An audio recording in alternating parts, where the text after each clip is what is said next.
Welcome to Cosmic Comics, Games and Collectibles, your zen of geekism. We carry comics old and new, magazines, toys, games like Pokemon, Magic, D&D. Want Godzilla, Ultraman, Star Trek, Ninja Turtles, Funko Pops? You'll find it all here. Shop our Cosmic Sound Room and pick up a record or two. Enjoy our Comic Coffee Lounge with a cup of Sasquatch coffee or a delicious menu item while geeking out over a super cool movie on our big screen. Come by and say hello to Maui. Cosmic Comic, Games and Collectibles. Superman loves us, and so will you.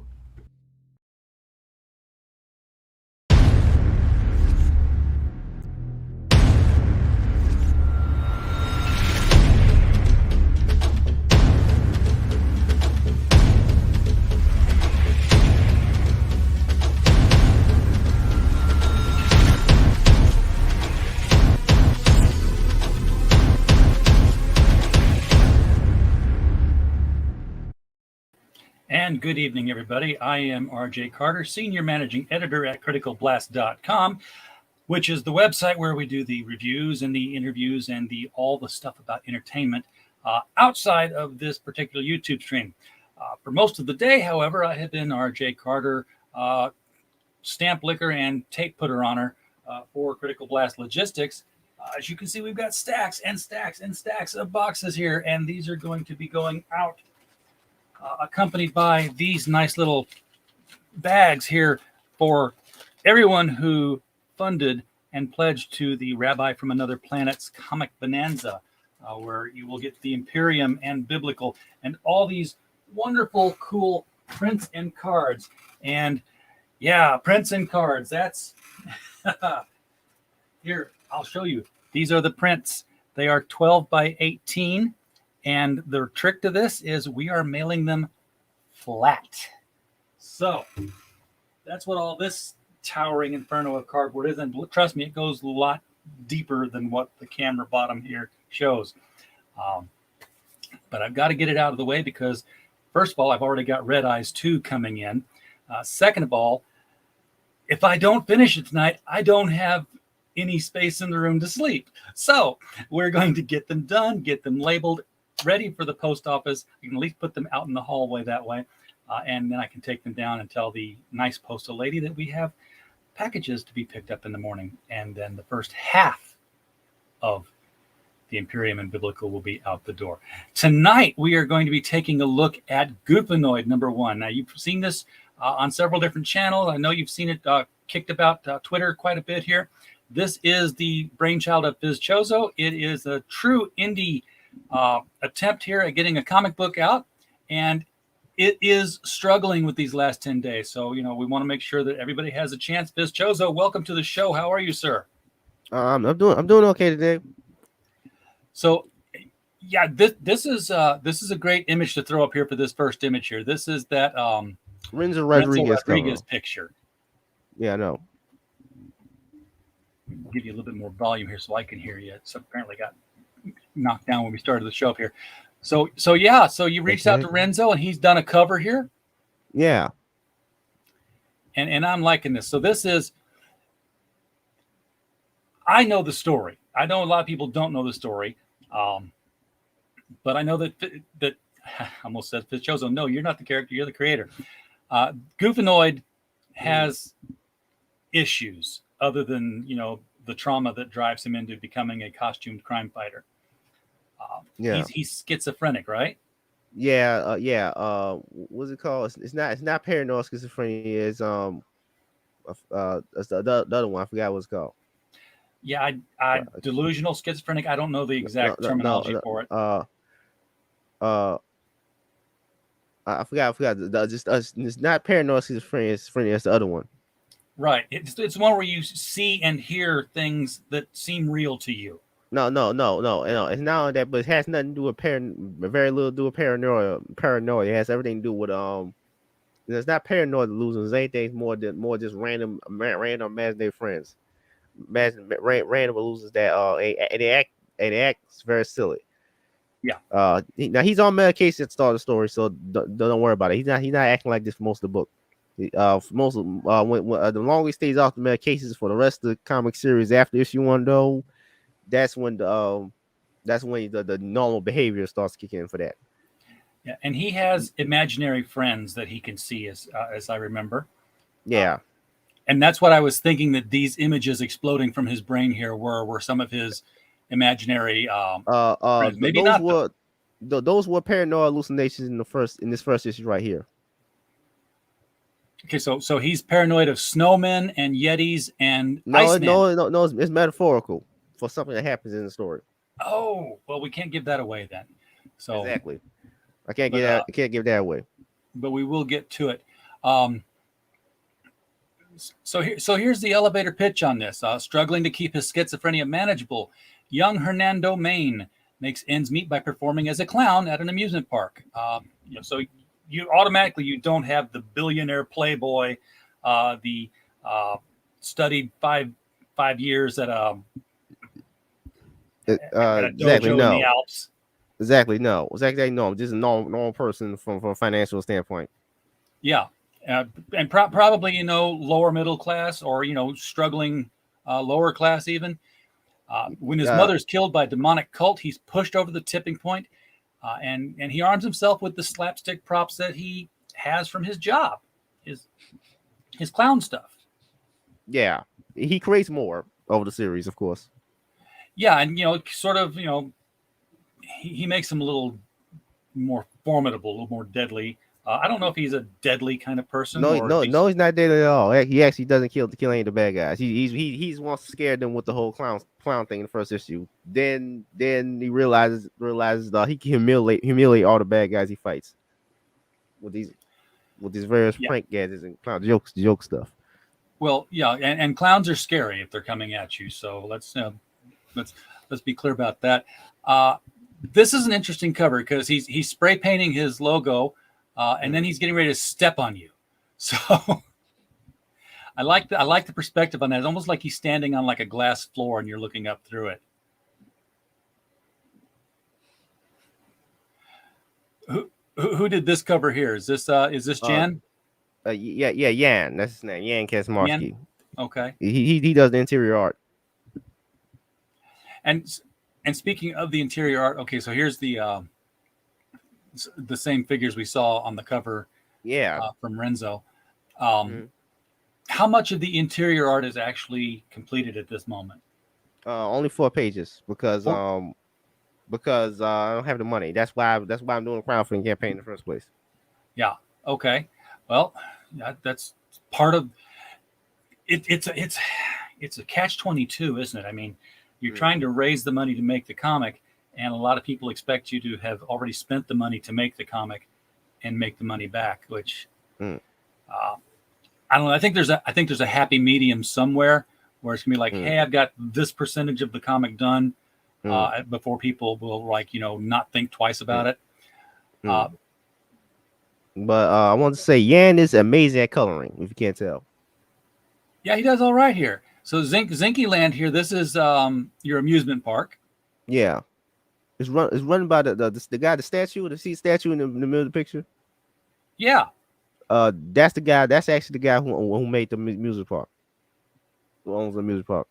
Okay. So he's is he a character in the book, or is he just like the statue and that he's around? Well, in this book we know that he's around, but he becomes a character later though. See, when I write stuff like this, the guy who's your boss and is giving you the job, he's gonna be the bad guy ultimately. But don't answer yes or no to that, because I could be totally wrong. And this would be Hernando right here, I'm guessing. Yeah, and that's Hernando. Yeah, exactly. That's his job makeup.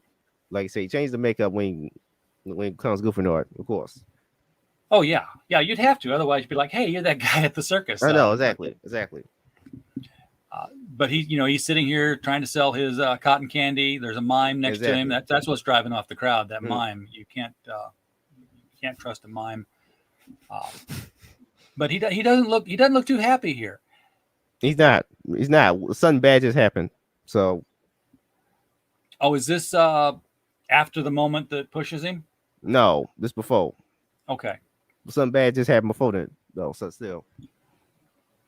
But there's a page up earlier. Get a lot worse. Yeah, there's a page up earlier of him getting beat up, right? Yeah. Yeah, well, that's his dad's car getting stolen. Oh, okay. And his dad's getting beat up No, to that's take him. the That's car. him. That's him. He has dad's car. Oh. Okay. I didn't recognize him out of his clown makeup. Okay, Exactly. so That's the so point. he just got he just got beat up driving his dad's car. They took his dad's car. Now he's at work thinking, oh, holy crap, what am I going to do now? Exactly. Okay, I'm with you. Word balloons would have helped there. Exactly. I ain't done. I ain't doing a lettering. I'm going to pay somebody else to do the lettering, but I'm going to need money for it's that. not there yet. So does this page that we're seeing with the snow people precede the beating that's going on here? I mean, how does that lead into it? No, it comes after the beating. Okay. These just random images. Reason why I told my artists to draw these pages out of order is because I want the page that look the best to be on the campaign. Sure. And these would largely be the pages that look the best. Well, bring the most audience intrigue. You know what I'm saying? Like, well, why is that there? What are these snow creatures? I do think there's a theme going across here that's going to be told in the story because all three of these characters, they're snow and ice related. I mean, this is obviously a snowman. This is an ice character, and this is of course the abominable snowman. So there's something going on in his brain here where snow and ice are involved. Yeah. It's a parody of something. It's a pun. It's a pun. Yes, the pun. Okay. And that's best served by being revealed in the story. Yes. So you got a handful of tiers here. They're not too terrible many of them, but it's kept pretty simple. You have the variant cover A as your featured tier. So this is the Renzo Rodriguez cover, obviously. Yes. And you're gonna ship to Australia as well as the United Kingdom. That's brave, man. I know. I know. Just I'm not, like I said, I'm not gonna ship to Canada. Canada's easier to get to than Australia is right now. I just shipped a book to Australia and it cost $40. $40 just for shipping? Yeah, just the shipping was $40. Okay, damn. Yeah. Yeah. and that's down from the 70 that it was a few weeks ago. So the ship price went up. Went up a couple months. Last couple of months, right? Yeah. Well, yeah. The U.S. postal rates went up in August, and then they went up damn! again. Because when I first launched campaign wasn't that high. Yeah. Well, it's not just the U.S. stuff. It's the fact that October it went up again temporarily for the holiday, damn. But then Australia just became like this island prison again. Okay. Well, I have you do the shipping anyway, so it's not. We can get it there, but it's expensive. It's the more you have going, the cheaper it is. Okay, very little stuff going in the actual package. It's just the book, and was 24 pages, and in a card, and maybe a trading card. Yeah, a trading card is nothing to add to it, so that's good there. I mean, if you don't have a bunch of prints going out. You don't have like 3D characters. No, none of that. No statues. None of that. Just perfect. Just pieces of paper. And of course, the easiest thing to ship is the digital copy because we're just no shipping at all. Yeah, there's no shipping at all. Of course, just you got no email address, then you get an email. So price is right here, $3. Because this can be like what, a 20-page floppy size book. Yeah, around 24 pages. Okay. Yeah, your normal newsstand comic book size thing. And that makes sense because this is originally supposed to be on news. This actually is originally supposed to be on newsstand, but they don't have the money to make it. Well, we want to get it there. Gosh, only $9 for the actual physical book if you get the non-Renzo. Obviously, Renzo, his artwork commands a premium right now. Exactly. Everyone knows who he is, so double the price for that. Exactly. And he did the artwork for Thomas Valiant. The book I backed early on. And that Thomas Valiant book is kicking. So anybody who's a fan of Renzo should want to say, oh, I want to get this as well because I didn't care. I didn't necessarily care, but back it for Renzo. I backed it because the guy making it. I'm a big fan of RJ from the Fourth Age.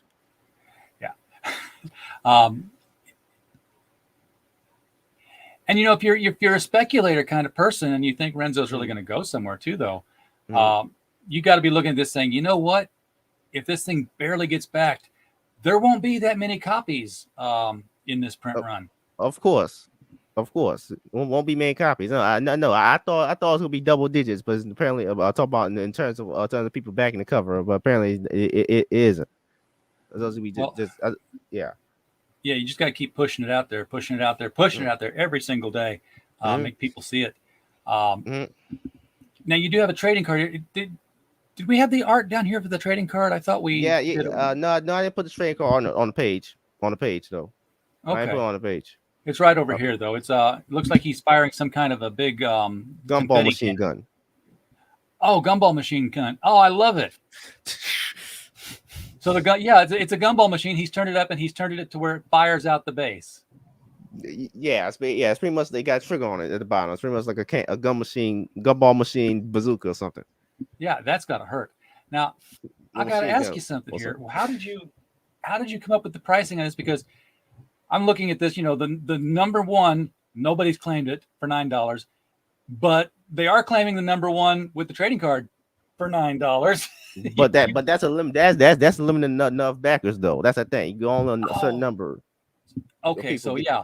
So after 15, they'll have to go to the one without the trading card. Exactly. That's the point. So yeah, okay. The first 15 people are basically getting a free trading card. That's a deal. Again, limited art. Now, is Jan doing the artwork on the trading card too? No. Actually, her name escapes me right now. I forgot the name of the person. It's so long ago. It's that start of the year that I actually forgot the name of the person who drew the trading card right now. It's written down somewhere, but right now I don't. Right now, her name escapes me. Okay. Yeah, we gotta write that down somewhere on the. Well, it's too late now, but you can't change anything. But her name might. The trading card is printed, by the way. The trading card is printed. The trading card is already printed, by the way. Okay, good. So that doesn't even have to be done. They're printed, and you got to stack up and set aside. This is usually a popular thing to put in campaigns. I don't know how many people actually take advantage of it, but I know I've seen it go for a lot higher than $18 to. I know. I made everything cheap on purpose. Yeah. It's just so. I don't know. Maybe you're making it too cheap. Maybe people don't see the value in the product if they think it's too cheap. But you can get both the covers. $21. You get the Renzo and the Jan cover. And then for $27, you can get the camera and the Renzo cover. So, people are starting to see it because I can see one of these, 3 of these, 2 of those. But gosh, we're at 45%, and the campaign is almost about to be over. But, yeah, 10 days left. I'm guessing this is your second 30 days, right? Yeah. No. This is my second campaign launch. I can't extend it no more. This is about. I said 40. I extended it already to 45 days. But okay, I got you. Well, we'll give it a refresh here and see what we've got. Because I've been told to refresh. Oh, hey, it's at 49% now. So we're a percentage away from being halfway there. Thank you to whoever backed that. That is that's stupendous 989. Yeah, so you're at $248. You're almost halfway there. That is our shake and bake moment when we have somebody back something like that. We get it's shake and bake, and I help. So thank you to whoever helped out there. The campaign will really be blooming. Once it go in demand, because I'm gonna get more art, have more artwork done, so more artwork to show on the page on the campaign page. But we got to get you to the 504 because this is a fixed goal. They will exactly. They'll kill the campaign if it doesn't reach it. I know exactly. We'll refund exactly. I know exactly. I always said to fix because of that, because I can't promise the book's gonna be exactly. The book's gonna be complete. It's not completed, so I don't want to take somebody's money. Take somebody's money to make sure. Yeah. You got to get it completed, and how long? Let's assume that it funds. you get all $504. That doesn't seem like a whole lot to actually fund a book, but that is the I know goal. it's not. I know it's not. Like I said, in demand for a reason. Yeah. Okay. So like the people keep backing it. I keep producing the book. So how long? What's his page turnaround time? If you were to have the very short, very short. That's the thing. I just need the money. okay. So Not only will I have more pages done, but also I'll be able to have more perks too. Since yeah, I wouldn't even worry about perks, man. Just get the pages done, because if you get the 504 and it goes in demand and then it just kind of stops, you got to you're committed. Then you've got to have the money to be able to pay for the pages, because the book has to fulfill them. I know, but here's the thing here. People are not people that are not going to want to back the campaign without or go back and fund. This is not the actual goal. The actual goal of money I need to make this comic is much higher than $500. Yeah. So I actually need to so I can't even pay for printing. Won't pay for printing or shipping or lettering or any of that. I need finish more pages and then add more perks that people can back more of so people can back it more, so I can get the rest of the book no more close to the actual money I need to make the book. If you get what I'm saying? Yeah. It and it's expensive. Paying the artist is the most expensive part. That's the Exactly. I know the paying for the lettering is actually quite cheap. I checked out the prices. I'm not dropping the letterer's name yet. There's two choices. They say it on my notepad. So you got a February 2022 turnaround date here. That's not terribly bad, actually. I mean, that's only 3 months away. 4 months. Three. Yes, I know, because like I said, my artist is very fast actually. So that plus lettering plus printing and shipping, that'll be actually, if people fund it in time, then this book might have actually been out actually. But if people actually back when it first launched, the probably already at the printers. Yeah, it would have been, because this is the second time you've launched this one, right? Yes, I'm gonna launch, and if this doesn't do well this time, I'm gonna launch a third time next year, February. Okay. Yeah, just keep at it until it succeeds.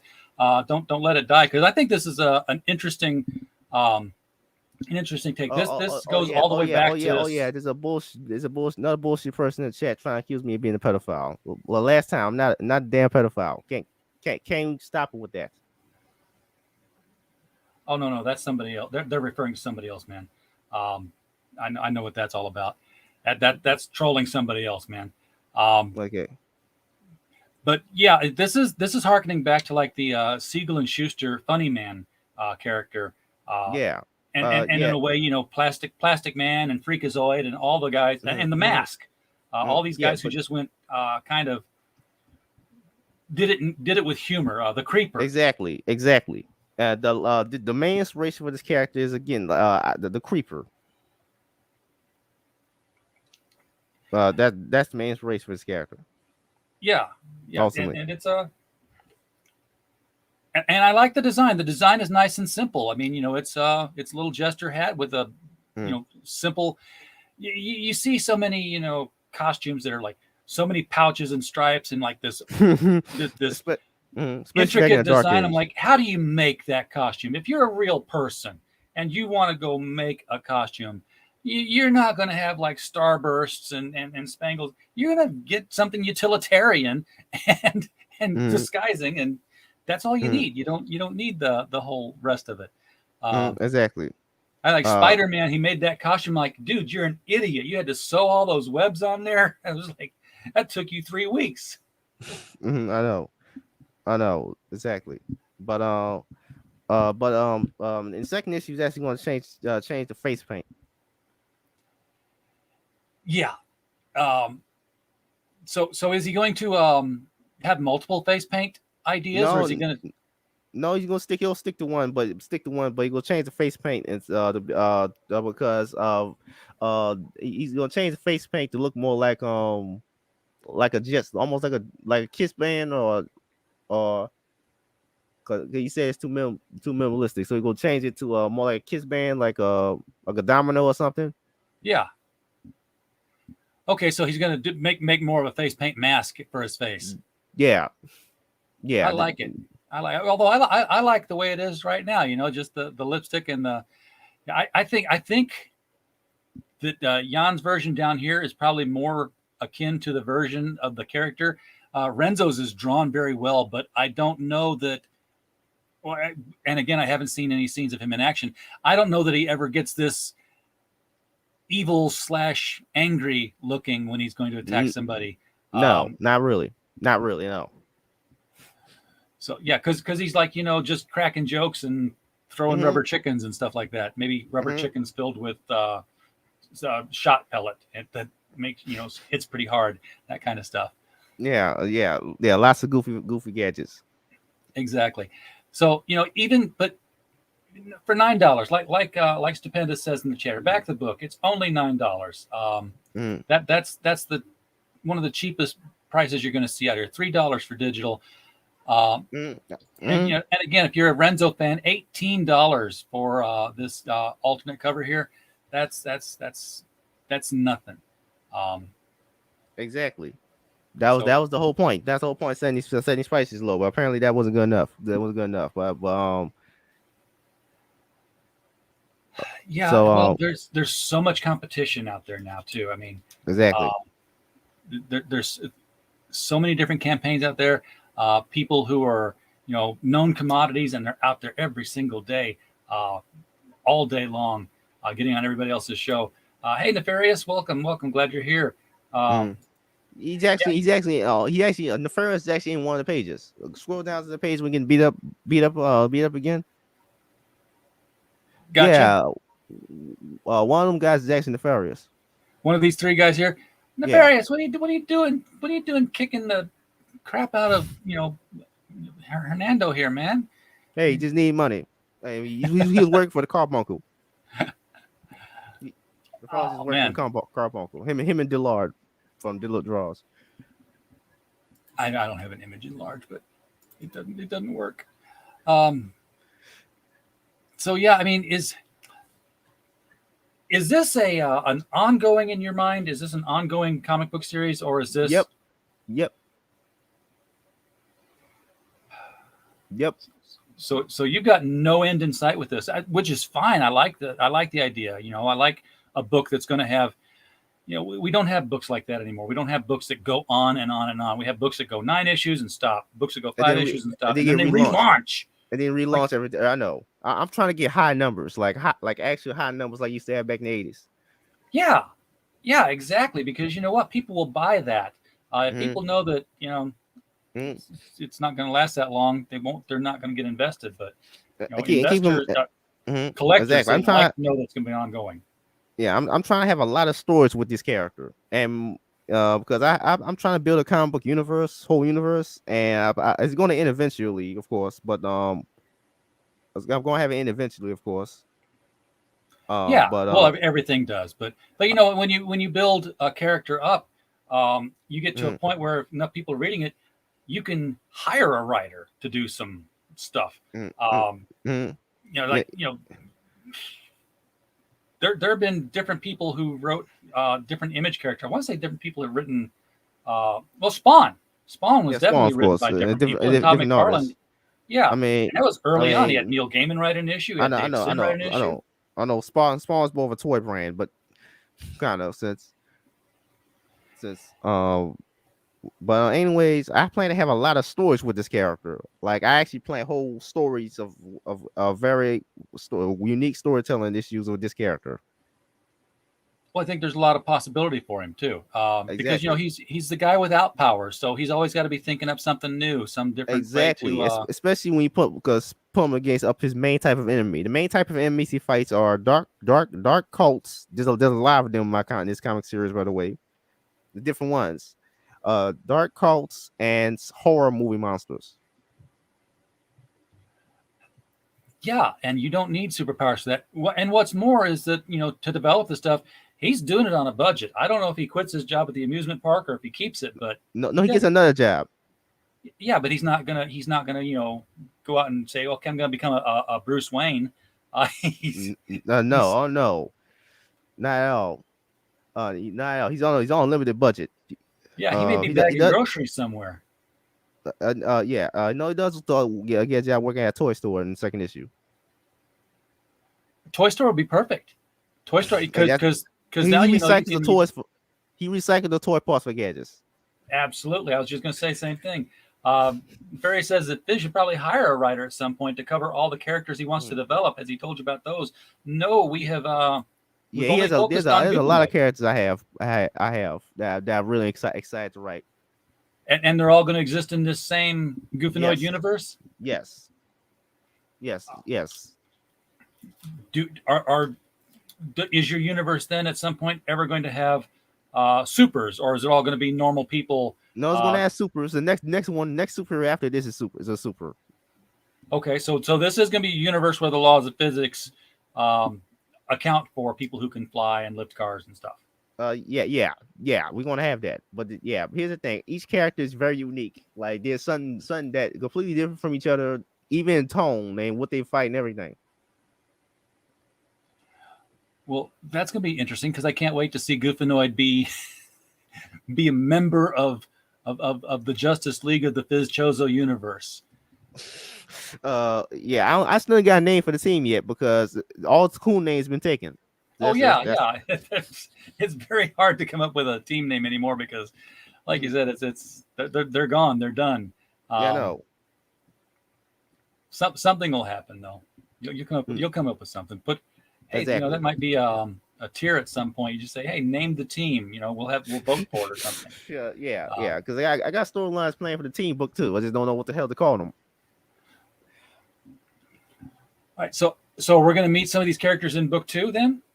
No, actually, because the book 2 after this we're gonna meet some one of his first major villains of his actual Rose Gallery. Oh, okay. So, and he's going to he's not a killer, so he's going to be the kind who leaves them tied up for the police to haul away. Exactly. Or either that or the bad guy just get away. He just falls the scheme for now, and then the bad guys get away, kind of like in the old 80s cartoons. I gotcha. So I'm not here to arrest you. I'm just here to make sure that you don't get away with what you're trying to do. Mm-hmm. Yeah, that makes sense. Mm-hmm. All right. This is an early warning, but the bad guy in the second issue is a ninja. Okay, so he's definitely outclassed. Because I don't think Hernando's got any kind of training. Exactly. He just has those prank gadgets versus ninja weapons. I mean, if he starts snatching throwing stars out of the air and juggling them because he's a juggler, that's going to stretch my belief, man. No. All right. Well, man, I wish I could. I'll keep pushing this. I pushed it before, and then I kind of forgot about it. It fell off my radar. It fell off a lot of people's radar. Yeah, and that happens. It's that's why it's so hard to promote. Your book, because you got to be out there with it every day. Because otherwise, the next new thing will be jumping right in front of it. I mean, Boob Dan just released Goblin Girl. I've been heard that book though. I don't forget that book.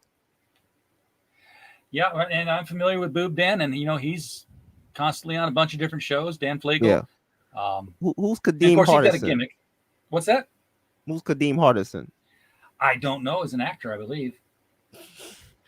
I'm talking about my voice. Yeah. Yeah. Mike says you sound like this actor. No, I'm not going to write the next issue of Goofenoid. He's not going to juggle. He's not going to juggle ninja stars that are thrown at him. No. I will be too busy, Nefarious, editing The Devil You Know Better, the second anthology in our horror publications that we do. So this was our first one, came out last year. The first graphic novel I'm going to make is going to be a horror book, by the way. Okay, cool. So you're going to, and by graphic novel, you mean it's going to be a lot thicker than a floppy comic? Yes, it's going to be around 660 pages. Okay, same universe again? Yes, and it's connected directly to Goofenoid, as in that the character who shows up in that comic, the main highlight is going to be in issue 10 of Goofenoid. In 9 Okay. and 10 is two-parter. Well, that makes sense since he's up against these dark cults and these demonic worshiping crazy people. He could be worshiping some real demons that might actually come out and do horror stuff. Okay. So he's saying that he played the character. I never Dwayne saw a Wayne different world, on by the way. World. Okay, Kadeem Hardison. That's an old show. I know that I'm vague. I think I'm vaguely aware of that show. I'll get it. He also did the voice for Rubber Band Man and Static Shock. I remember. Oh, okay. I saw Static Shock though. Yeah. Well, Static Shock was great. All right, so I'm going to wrap it up here, Pischozo, but I'm going to make a point of getting this thing tweeted out, and we will do our best to get this in front of as many eyes as possible, so that because this is ridiculous. This is $252 away from funding. That's $25 a day. We can make this happen. Okay. Thank you, RJ. You're very welcome, man. Well, let's get this out here. Thank you for coming on the show tonight and bringing Goofenoid to put in front of our viewers. Glad we were able to get at least one backer on here tonight. I'm going to reload it one more time just in case we had anything else pop in here. Not yet, but we're going to work on it. Yeah, so especially since I've never received backers from a replay before, but I know this channel has a lot of views on replays. People do get us on the replay, so if you don't get it from the link in the top of the chat, the link below the video will take care of you and take you to Indiegogo. And you know what? It opens in a new window, so you don't even step away from the audio here. You can keep listening to us talk about Goofenoid while you're putting in your digits and throwing money at this project. It's very low risk. You're risking $9. You've risked more than that on a cup of coffee that you spilled going out the door. So exactly. Let's just put that to rest right now and give this one a shot. Folks in the chat, thank you so much for showing up tonight. We don't have a show without you. Please do share this video, help get in front of more eyeballs so that we can get this comic the chance it deserves. And as always, we just hope you had a blast.